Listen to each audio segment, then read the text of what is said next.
कहते हैं ना कि जब हम दूसरों के साथ बुरा करते हैं तो हमारे साथ भी बुरा होता है, जब हम दूसरों के साथ अच्छा करते हैं तो हमारे साथ भी अच्छा होता है। कर्मों का फल हमें गैला गैल मिलता चला जाता है, यानी कि कर्म जो होते हैं अगर हम अच्छे करेंगे तो अच्छा होगा, बुरा करेंगे तो बुरा होगा। आज की घटना में भी कुछ ऐसा ही होता है, जहाँ पर एक महिला जो होती है अपने पति के साथ कुछ ऐसा करने वाली थी जो उस पर ही उल्टा भारी पड़ जाता है, यानी कि अपने पति को जहर देकर वो पिलाने वाली थी, लेकिन वो खुद उस जहर को पी लेती है। लेकिन आज की घटना कुछ ऐसी है जिसे सुनकर आप हैरान हो जाएंगे, सोचेंगे कि वाकई में इस घटना में कुछ किरदार जो थे अच्छे थे, लेकिन कुछ किरदार जो थे बेकार थे। आज की घटना आपको हिला देगी और आप सोचने पर मजबूर हो जाएंगे कि आखिरकार ऐसा भी हो सकता है। और अगर उसने अपने पति के लिए वो जहर तैयार किया था तो अपने आप क्यों किया, और अपने पति के लिए वो जहर तैयार क्यों किया था। और अगर अपने पति को मारना चाहती थी तो किसके साथ रहना चाहती थी, अगर किसके साथ रहना चाहती थी तो उसने शादी ही क्यों की थी। ये जानते हैं हम इस कहानी के माध्यम से। चले तो बिना देरी के इस घटना को शुरू करते हैं और जानते हैं यहाँ पर क्या होता है। नमस्कार, आदाब, सत श्री अकाल, हर हर महादेव। मेरा नाम रूपा है और आज की घटना उत्तर प्रदेश का एक ज़िला लगता है कानपुर, और यहीं का एक थाना लगता है नवाबगंज थाना, और इसी थाने के अंतर्गत एक गांव आता है गैगा वैराज गांव। यहीं का रहने वाला एक व्यक्ति जिसका नाम सुरेश होता है। सुरेश की उम्र जो होती है वो 35 वर्ष होती है। शाम के लगभग 4 बजे हुए थे। सुरेश जो होता है अपनी पत्नी, यानी कि उसकी पत्नी का नाम जो होता है प्रीति होता है। प्रीति की उम्र जो होती है 25 वर्ष होती है। ये दोनों जो होते हैं अपने कमरे में बैठे हुए होते हैं। जब अपने कमरे में बैठे हुए होते हैं तभी इसकी पत्नी जो होती है अचानक से बेहोश हो जाती है और उसके मुंह से झाग झाग आने लगते हैं। तभी पति जो होता है अपनी पत्नी गोदी में उठाता है। गोदी में उठाने के बाद वो भागता है बाहर। भागने के बाद वो कहता है कि कोई गाड़ी लेकर आओ, कोई बाइक लेकर आओ। तभी उसका भाई जो होता है वो बाइक लेकर आता है। बाइक लेकर आने के बाद उसे बैठाता है। बाइक पर बैठाने के बाद वो उसे एक हॉस्पिटल ले जाता है। हॉस्पिटल ले जाने के बाद डॉक्टर जो होते हैं उसका इलाज करते हैं, लेकिन डॉक्टर उसका जब इलाज कर रहे थे तभी प्रीति का देहांत हो जाता है। जब देहांत हो जाता है तो तभी पति जो होता है वो आता है। आने के बाद डॉक्टर से सवाल करता है कि मेरी पत्नी को क्या हुआ है, मेरी पत्नी के साथ क्या हुआ है। तभी डॉक्टर जो होते हैं वे कहते हैं कि तुमने लास्ट बार क्या खाया था। तो वो कहता है कि हमने लास्ट बार कुछ नहीं खाया था, हमने लास्ट बार सिर्फ कोल्ड ड्रिंक पी थी। पहले इसने पी, फिर मैंने पी, कोल्ड ड्रिंक पी कर बस, और कुछ नहीं खाया पिया।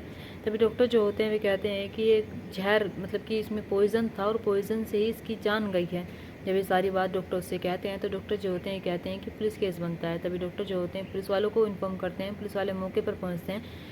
इधर जो प्रीति के घर वाले होते हैं, प्रीति के परिवार वाले होते हैं, वे भी मौके पर पहुंचते हैं। मौके पर पहुंचने के बाद वे अपनी बेटी को देखकर बहुत रोते हैं, बिलखते हैं और कहते हैं कि बेटी तुम्हारे साथ ये सब कुछ कैसे हो गया।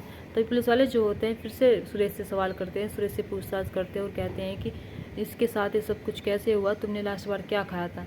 सुरेश जो होता है वो फिर पुलिस वाले से कहता है कि साहब हमने लास्ट बार सिर्फ कोल्ड ड्रिंक पी थी और कुछ नहीं खाया पिया था। और कोल्ड ड्रिंक पीने से पता नहीं मेरी पत्नी के साथ क्या हो गया, मैंने भी पी थी और हम दोनों कोल्ड ड्रिंक पी रहे थे बैठकर, लेकिन इसके साथ ये सब कुछ होता है। जब पुलिस वालों के सामने ये बात कह रहा था तभी लड़की के, यानी कि प्रीति के जो परिवार वाले होते हैं पुलिस वालों के सामने आकर कहते हैं कि साहब मेरी बेटी को इसने मारा है, ये मेरी बेटी से दहेज मांगता था, दहेज के लिए प्रताड़ित करता था। यानी कि साफ साफ पे इल्ज़ाम लगाते हैं, सुरेश पर इल्ज़ाम लगाते हैं और कहते हैं कि सुरेश ने ही हमारी बेटी को मारा है। पुलिस वाले जब ये सारी बात सुनते हैं तो पुलिस वाले जो होते हैं सुरेश से पूछताछ करते हैं, गहराई से पूछताछ करते हैं। तो सुरेश जो होता है वो सिर्फ एक ही बात कह रहा था कि साहब हमने कोल्ड ड्रिंक पी है, कोल्ड ड्रिंक के अलावा और मुझे नहीं पता कि मेरी पत्नी को क्या हुआ है। लेकिन मेरे जो ये मायके वाले हैं, मुझे नहीं पता कि ये सब क्यों मुझ पर झूठा इल्ज़ाम लगा रहे हैं, प्रीति के मायके वाले। तभी सुरेश जो होता है वो कहता है कि साहब मुझे आप 1 घंटा दीजिए, मैं अपनी बेगुनाही का सबूत लेकर आता हूँ, मैं आपको 1 घंटे बाद यहीं पर आकर मिलता हूँ। लेकिन पुलिस वालों को उस पर यकीन नहीं होता है। पुलिस वाले जो होते हैं उसके साथ एक सिपाही भेजते हैं। सिपाही भेजने के बाद इधर सुरेश जो होता है वो अपने कमरे पे जाता है। कमरे पे जाने के बाद वो एक फ़ोन लेकर आता है। उठाकर लेकर आने के बाद वो पुलिस वालों के सामने फ़ोन थमा देता है और उस रिकॉर्डिंग में सुनवाता है। यानी कि उस फ़ोन में एक रिकॉर्डिंग होती है। तो उस फ़ोन में रिकॉर्डिंग होती है तो रिकॉर्डिंग किसी और की नहीं होता है, उसकी पत्नी प्रीति की होती है। प्रीति जो होती है वो एक किसी व्यक्ति से कह रही थी कि तुमने मुझे जहर तो ला कर दे दिया, लेकिन मुझे ये बताओ कि मैं इसे दूँ तो दूँ किस चीज़ में। जब पुलिस वाले ये रिकॉर्डिंग सुनते हैं तो पुलिस वालों को समझ नहीं आ रहा था। तभी सुरेश जो होता है वो कहता है कि साहब मैंने उसे जहर नहीं दिया है, वो खुद जहर करके लेकर आई थी, लेकिन वो उसने खुद पी लिया, मैंने उसके साथ कुछ नहीं किया। और ये बात जो है साफ रिकॉर्डिंग भी कर रही थी, क्योंकि रिकॉर्डिंग में प्रीति साफ साफ कह रही थी, साफ साफ जहर के बारे में बात कर रही थी। तो ये पुलिस वाले जो होते हैं सुरेश से कहते हैं कि हमें सब कुछ जानना है और हमें एक एक बात जाननी है, क्योंकि तुम सब कुछ जानते हो, सब कुछ जानते हुए भी हमारे आगे अनजान बन रही हो। तभी सुरेश जो होता है इत्मीनान से बैठता है। बैठने के बाद पुलिस वाले जो होते हैं उसे बैठाते हैं। इधर प्रीति के जो घर वाले होते हैं वे लगातार एक ही बात कह रहे थे। वे कह रहे थे कि हमारी बेटी को इसने मार डाला, लेकिन पुलिस वाले जो होते हैं उन्हें समझाते हैं और कहते हैं कि जो भी गुनहगार होगा उससे सज़ा ज़रूर मिलेगी। अगर आपकी बेटी के साथ इसने सब कुछ किया है तो इसे सज़ा ज़रूर मिलेगी, लेकिन हमें पहले पूरी जानकारी निकालने दीजिए। हमें इससे पूछने दीजिए कि आखिरकार क्या हुआ था, क्या नहीं हुआ था। और आपकी बेटी जो है साफ साफ किसी व्यक्ति से बात कर रही है। बात करने के बाद वो जहर मंगवा रही है और जहर के बारे में सिर्फ तुम्हारी बेटी जानती थी। लेकिन अगर इसने जहर दिया होता तो ये ऐसे अपनी पत्नी को यहाँ पर लेकर ना आता। पुलिस वालों के लिए सबसे बड़ा सवाल ये भी था। तभी जब उसके घर वालों को समझाते हैं, समझाने के बाद घर वाले जो होते हैं बैठ जाते हैं, तब पुलिस वाले जो होते हैं उससे पूछताछ करते हैं। तभी सुरेश जो होता है वो बताता है कि प्रीति से पहले उसकी शादी हुई थी, लेकिन उसकी शादी वो बनती नहीं है, वो अच्छे से नहीं चलती है। तो वे दोनों जो होते हैं अलग हो जाते हैं। तभी सुरेश जो होता है वो दूसरी शादी करना चाहता था। तभी 3 साल पहले उसकी मुलाकात जो होती है प्रीति से होती है, और प्रीति की भी शादी पहले से ही हुई थी। यानी कि ये दोनों जो होते हैं एक दूसरे की शादी इन दोनों की पहले से ही हुई थी, लेकिन ये दोनों जो होते हैं एक दूसरे को पसंद करते हैं। पसंद करने के बाद आज से 3 साल पहले ये दोनों जो होते हैं एक दूसरे से शादी कर लेते हैं। घर वालों की मर्जी से शादी होती है। शादी होने के बाद ये दोनों जो होते हैं आराम से रह रहे थे, एक दूसरे के साथ जीवन व्यतीत कर रहे थे। इधर सुरेश जो होता है प्रीति से बहुत प्यार करता था, लेकिन इन दोनों की उम्र के बीच बहुत फासला होता है। यानी कि इन दोनों की उम्र के बीच कम से कम 10 साल का फासला होता है। 10 साल का जब फासला होता है तो ये दोनों जो होते हैं फिर भी एक दूसरे के साथ अच्छे से रह रहे थे, अच्छे से जीवन व्यतीत कर रहे थे। लेकिन आज से 4 महीने पहले सुरेश जो होता है उसे केस में जेल भेज दिया जाता है। लेकिन जब उसे वो बताता है कि मैंने वो चीज़ की नहीं थी, मैंने किसी का नहीं किया था, मुझे वैसे ही जेल भेजा गया था, लेकिन मैं 2 महीने की जेल काट कर आता हूँ और 2 महीने ही पहले मैं बेल पर बाहर आता हूँ। जब 2 महीने पहले मैं बेल पर बाहर आता हूँ तो मैं अपनी पत्नी के साथ आराम से रह रहा था, सब कुछ सही चल रहा था। लेकिन मेरी पत्नी के जो चाल आव भाव ये सब कुछ होते हैं बदले बदले से लग रहे थे। मेरी पत्नी जो पहले मेरे साथ रहा करती थी अब वो अच्छे से मेरे साथ नहीं रहती है, लेकिन अच्छे से मेरे साथ ना ही समय व्यतीत करती है और ना ही मेरे साथ वो जो वैवाहिक जीवन होता है वो अच्छे से बिताने की कोशिश करती है। जब मैं सारी चीज़ें नोटिस करता हूँ तो मैं सोचने लगता हूँ कि प्रीति मेरे साथ ऐसा क्यों कर रही है। तभी मुझे शक होता है कि प्रीति की जो मुलाकात है, बात है, वो किसी और से चल रही है। तभी वो देखता है कि उसकी जो बात है वो उसके ही भतीजे से चल रही होती है। जब उसके भतीजे से उसकी बात चल रही होती है, वो उससे प्यार कर रही होती है, उसके साथ प्रेम प्रसंग चला रही होती है, तभी वो सारी जानकारी निकाल लेता है। जानकारी निकालता है कि दोनों जो होते हैं जब जब इन्हें मौका मिलता था तब ये मुझसे पहले एक दूसरे के साथ मिला करते थे, एक दूसरे के साथ रहा करते थे। मेरा भतीजा जो होता था वो घर पर आया करता था। घर पर आने के बाद ये दोनों जो होते थे एक दूसरे के साथ हम बिस्तर भी होते थे। जब ये सारी जानकारी मुझे मिलती है और मैं ये सारी जानकारी सोचने लगता हूँ, जब मुझे लोग भी बताते हैं और मैं अपने ही दिमाग से सोचने लगता हूँ, तो मुझे सच में ये सारी जानकारी मिलने के बाद बहुत दुख होता है कि मेरी पत्नी मुझे छोड़कर भतीजे के साथ रह रही है।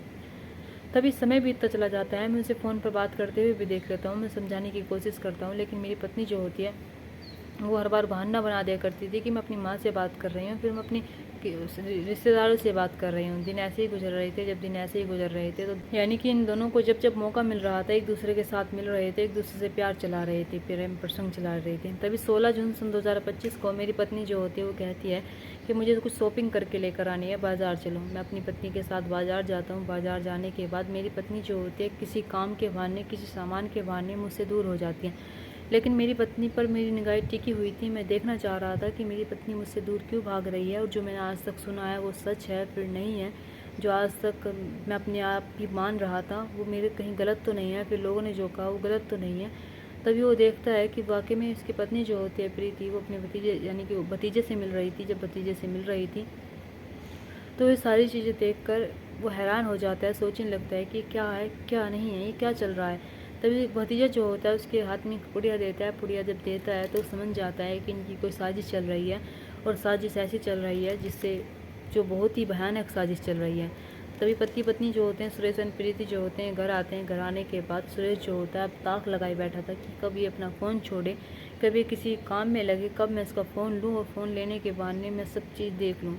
तभी वो ऐसा मौका भी लग जाता है, यानी कि प्रीति जो होती है वो इधर उधर काम करने लग जाती है। तभी पति सुरेश जो होता है उसका फ़ोन उठाता है। फ़ोन उठाने के बाद जब उसका फ़ोन देखता है, फ़ोन जो देखता है 20 जून सन 2025 को देखता है। जब फ़ोन देखता है तो फ़ोन में देखता है कि उसमें बहुत सारी वीडियोज़ होते हैं, फ़ोटोज़ होते हैं, यानी कि आपत्तिजनक वीडियोज़ होते हैं, आपत्तिजनक फ़ोटोज़ होते हैं। यानी कि सुरेश जो होता है वो सोचने लगता है कि जो मुझसे कहा गया, जो मैंने सुना, जो मैंने अपने मन में बनाया वो झूठ नहीं था। यानी कि मेरे जेल जाने के बाद मेरी पत्नी जो होती है भतीजे के साथ ये सब कुछ चल रही थी, उसका प्रेम प्रसंग जो होता है तभी से चल रहा था।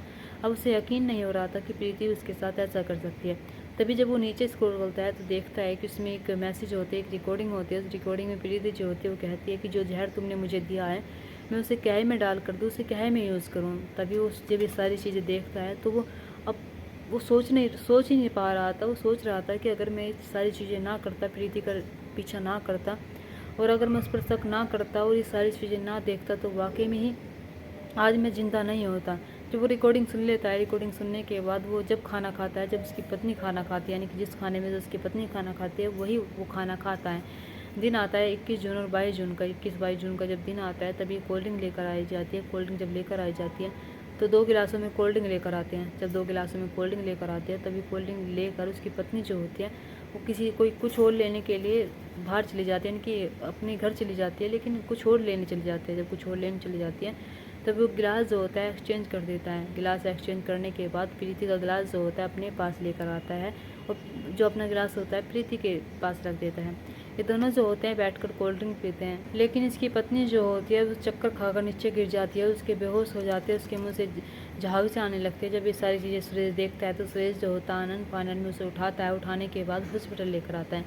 जब पुलिस वाले उसकी सारी बात सुनते हैं तो पुलिस वालों को यकीन नहीं हो रहा था कि अगर वाकई में सुरेश उसकी रिकॉर्डिंग ना सुनता, सुरेश उस पर शक ना करता, सुरेश को अगर ना जानता उसके बारे में तो सुरेश इस दुनिया को छोड़कर जा चुका होता। सुरेश को पता ही नहीं होता क्या कि उसकी पत्नी उसके पीठ पीछे ये गुल खिला रही है, उसकी पत्नी पीठ पीछे तीजे से अवैध संबंध चला रही है, उसके साथ वो सो रही है, उससे प्रेम प्रसंग चला रही है। जब ये सारी चीज़ें उसे नहीं पता होती तो आज इस दुनिया में वाकई में सुरेश नहीं रहता। पुलिस वाले जब उसकी बात सुनते हैं तो पुलिस वाले जो होते हैं वे यकीन कर लेते हैं और जिसकी चैट होती है उन चीज़ों को देखते हैं। आपत्तिजनक वीडियो फोटो सब चीज़ दिखाता है, यानी कि वो रिकॉर्डिंग भी सुनवाता है। ये सारी चीज़ें देखकर पुलिस वाले जो होते हैं सुरेश को जाने देते हैं। इधर परिवार वाले जो होते हैं वे पुलिस वालों पर दबाव बना रहे होते हैं कि इसने सब कुछ किया, लेकिन पुलिस वाले जो होते हैं उस पर कार्रवाई करने से मना कर देते हैं और कहते हैं कि सुरेश ने कुछ नहीं किया है। इधर सुरेश जो होता है बताता है कि मेरे नाम यानी कि मेरे पास 5 करोड़ की संपत्ति है, यानी कि 5 करोड़ की संपत्ति वे दोनों हड़पना चाहते थे, इसलिए मुझे इस दुनिया से हटाना चाहते थे। इस दुनिया से हटाकर ये प्रीति जो होती है मेरी संपत्ति की वारिस बन जाती है। जब वारिस बन जाती तो इधर ये भतीजे के साथ मज़े करती और उसके साथ रहती। यहाँ पर देखो एक व्यक्ति जो जिसे लगा तो था कि हाँ मेरी पत्नी का किसी से प्रेम प्रसंग चल रहा है, लेकिन शक के कारण वो सारी जानकारी निकाल लेता है। सारी जानकारी निकालने के बाद वो अपनी जान बचा लेता है। यहाँ पर किसकी गलती होती है? यहाँ पर सुरेश की गलती होती है, फिर उसकी पत्नी प्रीति की गलती होती है। वाकई में प्रीति की गलती होती है। प्रीति अगर अपने पति के साथ रह रही थी तो आराम से रहती, उसके साथ जीवन व्यतीत करती है, लेकिन प्रीति जो होती है जब उसका पति जेल चला जाता है तो किसी और से अवैध संबंध चला लेती है। यानी कि इसके पति को भी ये बात भी नहीं पता होती है कि उसके जेल जाने के बाद ये सब कुछ शुरू होता है, फिर जेल जाने से पहले ये सब कुछ शुरू होता रहता है। उसे ये सब चीज़ें नहीं पता होती है, लेकिन प्रीति जो होती है अपने पति को इस दुनिया से हटाना चाहती थी, लेकिन वो नहीं जानती थी जब हम कुछ गलत करते हैं तो हमारे साथ भी बहुत गलत होता है। अगर हम किसी रिश्ते में जा रहे हैं तो हम उस रिश्ते को बड़ी शिद्दत से निभाना चाहिए, चाहे वो रिश्ता किसी के प्रति हो।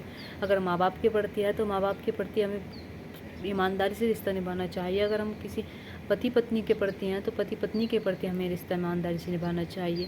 यानी कि हर एक रिश्ता हमें ईमानदारी से निभाना चाहिए, उसमें कोई छल कपट नहीं करना चाहिए। आजकल लोग जो हो रहे हैं वे छल कपट कर रहे हैं, छल कपट करके रिश्तों को ऐसे सोच रहे हैं कि है ही नहीं है, यानी कि जिनके साथ वे समय गुजारते हैं, समय बिताते हैं, वे भूल जाते हैं, उनकी अच्छाई भूल जाते हैं, उन्होंने उनके लिए क्या किया है वो सब कुछ भूल जाते हैं। उन्हें अगर याद रहता है तो सिर्फ इतना याद रहता है कि आने वाला समय उनके लिए अच्छा हो सकता है, लेकिन ऐसा बिल्कुल नहीं होता है। वे इस बात को भूल जाते हैं कि आने वाला समय उनके लिए बहुत बेकार हो सकता है। यानी कि कर्मों का फल जो मिलता है वो ऊपर वाला ज़रूर देता है, चाहे देर से दे चाहे जल्दी दे, लेकिन मिलता ज़रूर है। दोस्तों, इस घटना और कहानी को सुनाने का मकसद मेरा आपका दिल दुखाना नहीं था, आपको परेशान करना नहीं था, आपको घटना के बारे में बताना था, आपको सचेत करना था। आप अपने परिवार के साथ खुश रहिए। नमस्कार।